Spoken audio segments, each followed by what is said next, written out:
Hello, and welcome to Bad Item Academy, where we nearly verbatim copy Fish on a Stick. Check out his channel, by the way. These videos are directly inspired by his TF2 series. Funnily enough, we're starting off this series defending one of these so-called bad items. Today, we'll be taking a look at the ever-so-discussed Lost Seers lenses, or Void Crit if you're feeling so inclined, or Vlens, Leers, and Vrit if you're a fluent Ranglish speaker, aka special. As I'm sure most of you know, Lost Seers lenses is a void item, meaning it can only be obtained from void-related sources like void cradles and void caches. Void items are also unique in that they cannot be scrapped from your inventory, and that they will turn their non-void counterparts into more stacks of themselves, effectively locking you out of having the counterparts. So before we review its stats, let's take a look at its older and more respected counterpart, the Lensmaker's Glasses. Lensmaker's Glasses is a common, or white, item that grants the player 10% crit chance on each stack. Anytime the player lands an attack, the game will take a look at the player's crit chance and roll to see if the crit lands. If it does, that attack's damage is doubled. Without getting into anything complicated yet, that averages a total 10% damage increase for every Lensmaker's Glasses you have, which is pretty good. Then, we have today's item of interest, the Lost Seers lenses. Lost Seers lenses gives the player plus 0.5% chance to instantly kill, a stat unique to this item. As one could imagine, if you roll a small percent to instantly kill an enemy, they instantly die. No matter how much health they have, no matter how dangerous the enemy, they instantly die.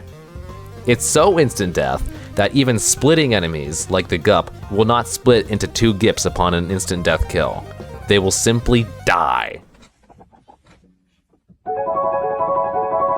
The only exception to this rule is that it cannot instant kill enemies that the game considers bosses. What does the game consider a boss? Any enemy with a red health bar as opposed to a yellow health bar. This means that boss monsters that spawn outside of the teleporter event with yellow health bars are able to be insta-killed. However, Horde of many enemies are not, as their health bar is red. The same applies to the ally worship unit on Siren's Call and all three final bosses. See the red? Off limits. Alright, got it? Good. Actually, their health bar can be red if the enemy has the infusion item, but that scenario is so niche and stupid that honestly lol if it happens. This leads us into our dilemma. Crit versus insta-kills. And for the longest time now, people have almost unanimously voted in favor of crit being the better option. And let me just clarify, I agree. In most situations, crit will be the better option. Here are the three main arguments. 1. The item synergies with crit make the investment much more worthwhile. 2. Crit can be used against teleporter bosses and the final bosses. And 3. Crit is win more. Oh, and before we get into this stuff, let me just mention we will only be talking about the survivors who have rapid fire or shotgun spread based game plans. If you're playing any of these survivors, the ones without these game plans, Lost Seers lenses is never worth it. Should be obvious though. Let's start with the first point. Crit is probably one of the most synergy-based stats in the game. There's a few items that utilize crit mechanics to function and benefit the player even further. Harvester's Scythe heals you every time you land a crit. Shattered Spleen applies the bleed effect to enemies when you deal crit damage and then makes the enemies explode on death. Predatory Instincts increases the attack speed temporarily each time you land a crit, and Laser Scope straight up doubles the effectiveness of all Lensmaker's Glasses. But by far the biggest item synergy draw crit has is that every single item that functions as an additional attack is able to inherit its own crit damage. Some of the best items in the game, ATG, Charged Perforator, Polyloot, and Shuriken are all capable of dealing crit damage. By taking Lost Seers, you effectively give up on crit synergies on all your items. And sure, your items can still utilize Lost Seers and insta-kill, but because the chance to proc the item is 0.5% as opposed to the Lensmaker's 10%, it's far less likely that your items will actually get to benefit from the Lost Seers at all. This is made especially true given the fact that many offensive items have low proc coefficients, which even further decreases the chance of landing insta-kills. So what do we have to work with here? Well, here's the thing. Lost Seers sort of doesn't need any of these items.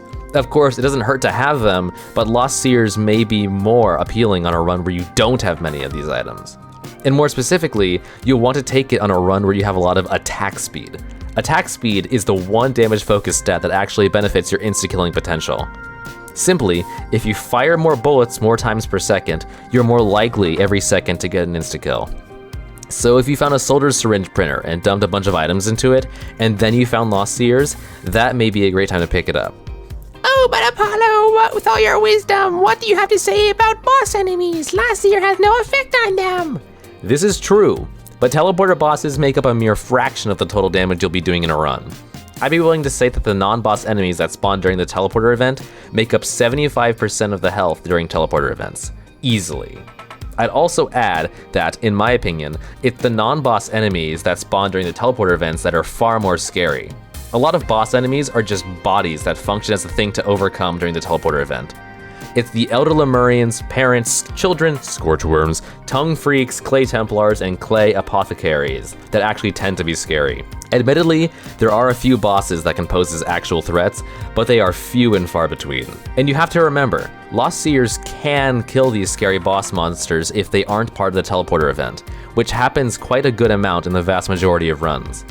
The only real problem you'll run into is bosses with inflated health pools due to mountain shrines, which you don't have to hit, but I always do.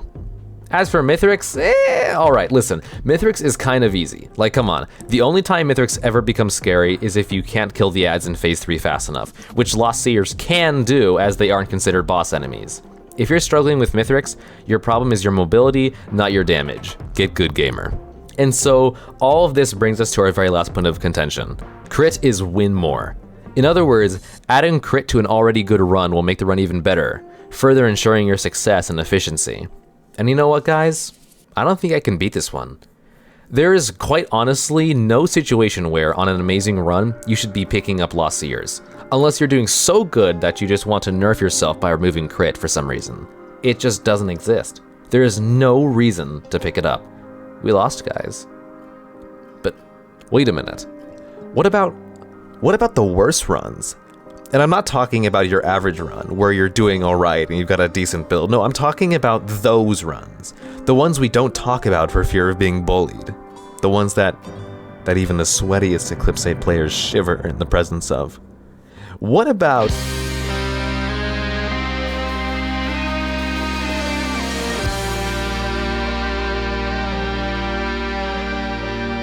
This is it. We've finally uncovered the scenario where Lost Seers is not only viable, but arguably necessary in order to win.